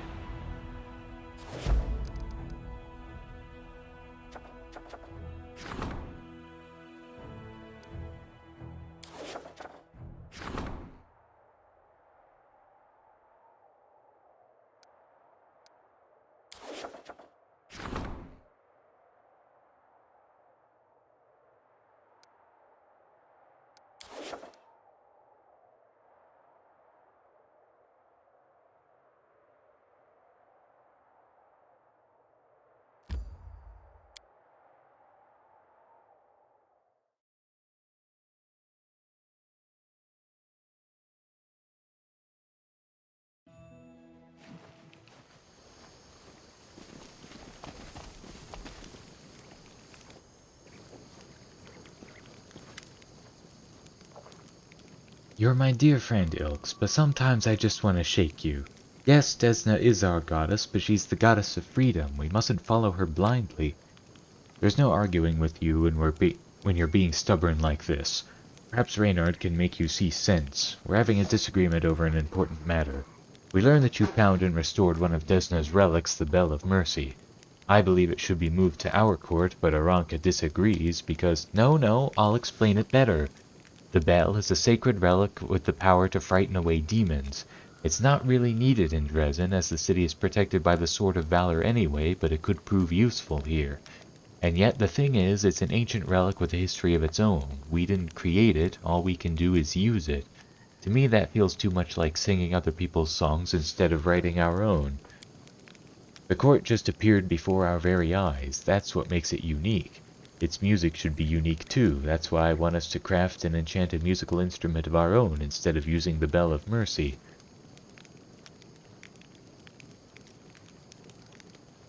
Will we be able to create something like the Bell of Mercy? Something equally powerful? No, but the instrument we'll craft will be ours alone. Besides, the bell is dedicated to Desna. Even though I worship her with all my heart, I realize she's not a deity that all free crusaders should follow. We are all different, but united. What unites us is something other than a deity's will. That means our symbol shouldn't represent her alone. Good idea. We have a song of our own and it should be played on something we created ourselves. I knew you'd understand. I'll start working on our own way to make music then. And while we're at it, I wanted to work on our song a little, on Starward Gaze. Do you think the new version should be more cheerful or more tranquil? It possesses a special kind of power when you perform it, so the changes could have consequences.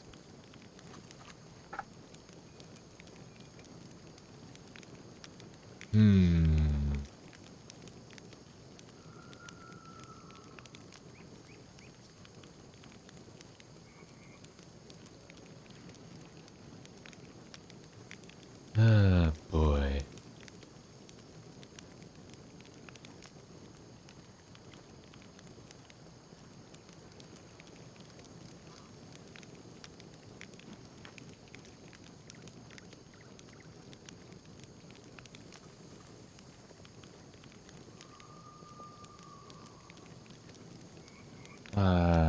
Man, I don't know.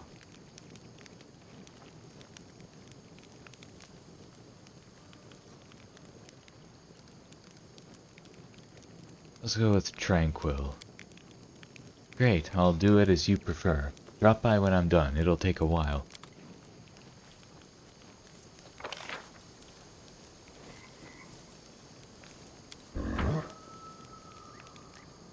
Oh boy, what's going on here now?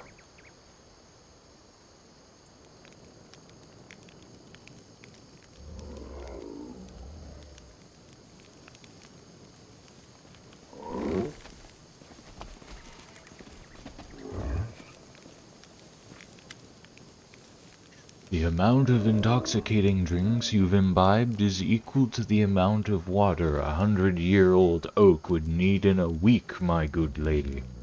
If only your mind weren't so fogged, you'd realize by now that I am right.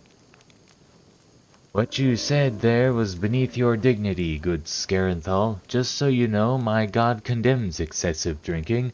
For followers of Caden, it's a deadly sin, much like murder in other religions.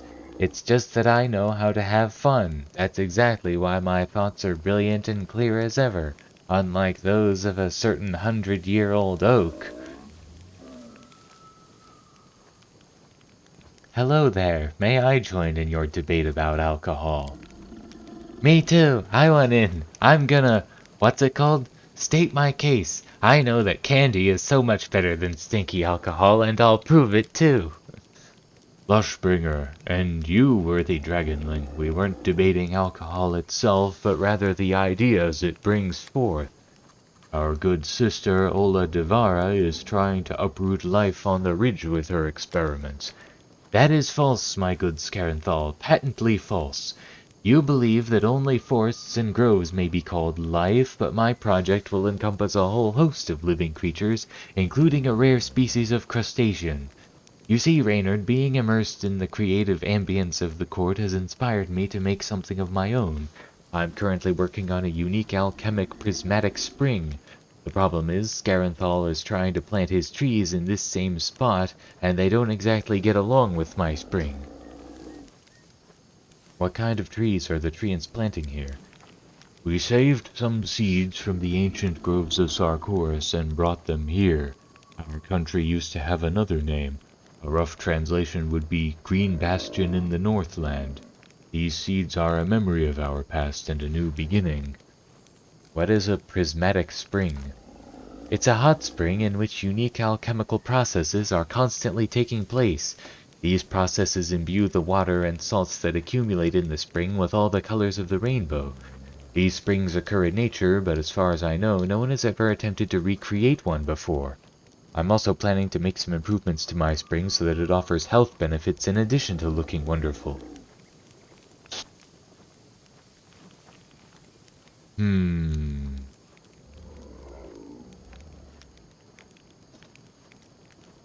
I don't know about this one.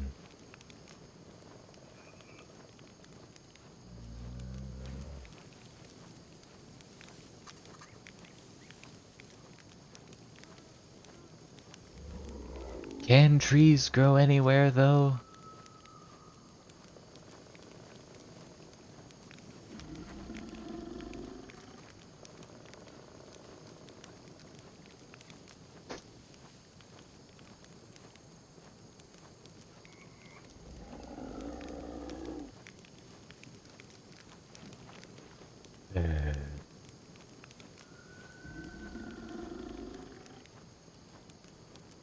I guess I'll go with the trees.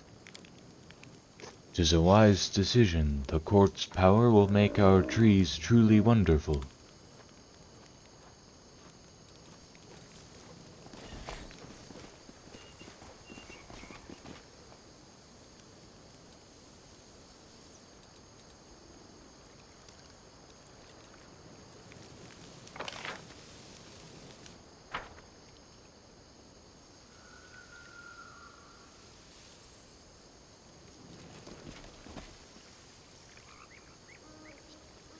Hold on, what's this?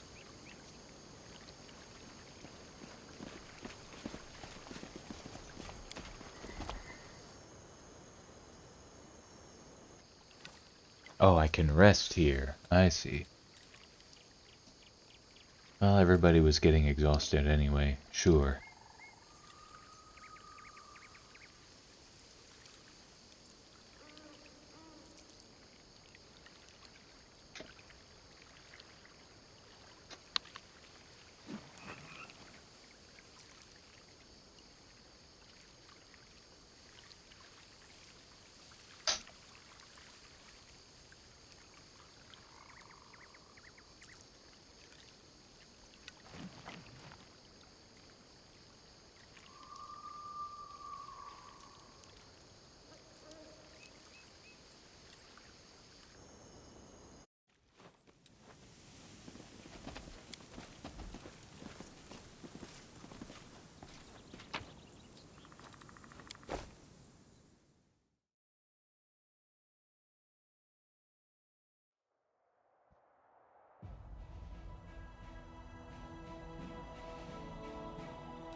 Pearls of wisdom from Brother Woljif.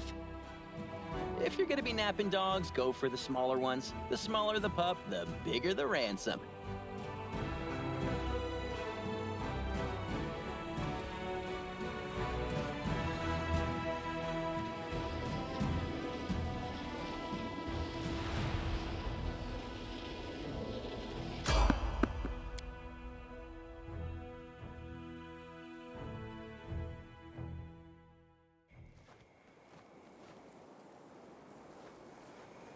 Now what? Ancient ghost? You are surrounded by a lonely, empty landscape. In front of you, a solitary figure stares into a fire. The flames illuminate his ghostly form, but his features are concealed beneath a mask. You hear the muffled wail of the wind in the distance, like a child crying for its mother.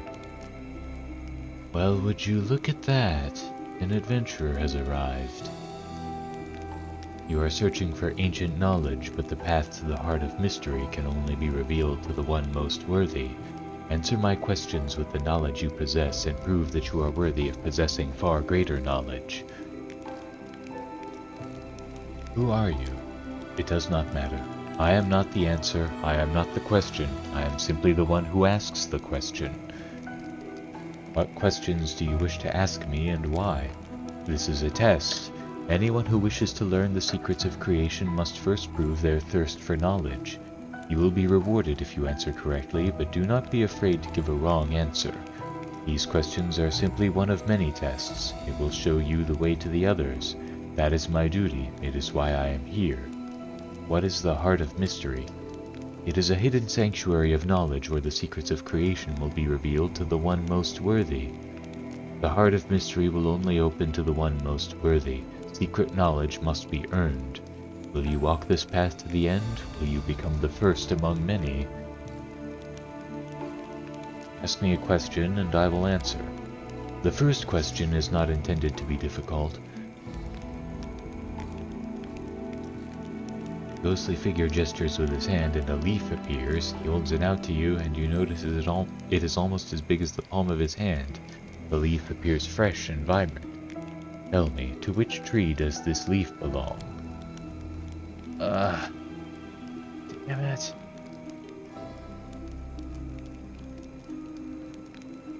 Shit. I don't know. Knowledge is the reward you seek, but ignorance is a reason to seek the reward. You are unable to answer my question, but I will show you how to reach the core of the riddle. Solve its puzzle, and it will take you one step closer to the knowledge you desire.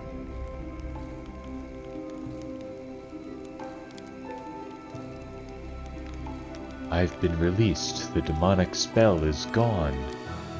Listen to me, adventurer. I am a dead man forced to keep an eternal watch.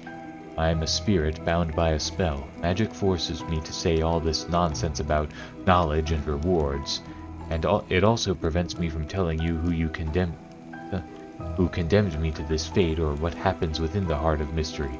However, there are other things that I can tell you. You'll have to hurry though. I only have time to answer a single question before the spell ends. The spell sends me back to the oblivion.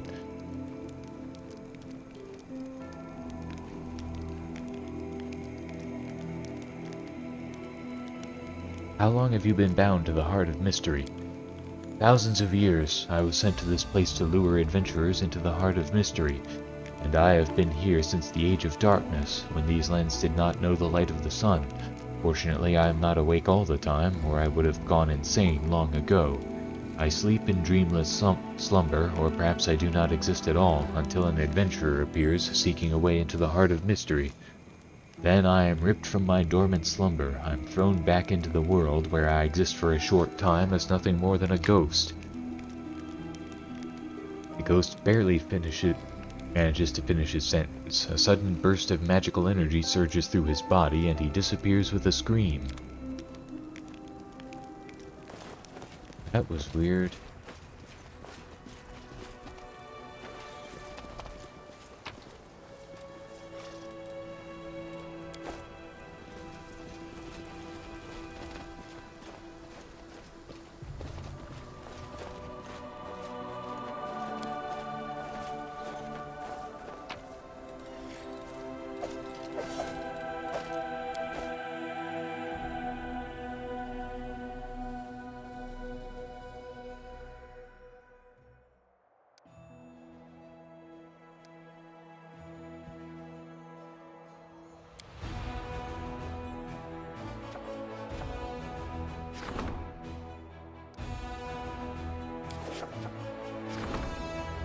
Logistics reform. Every piece of land that the Crusaders seize from demons puts additional load on the logistics and supply channels connecting the Crusade's troops.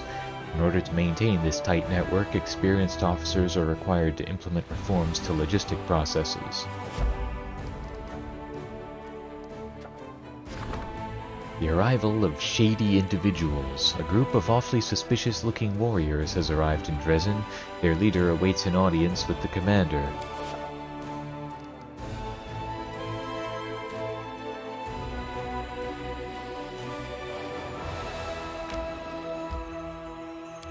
Core of the riddle.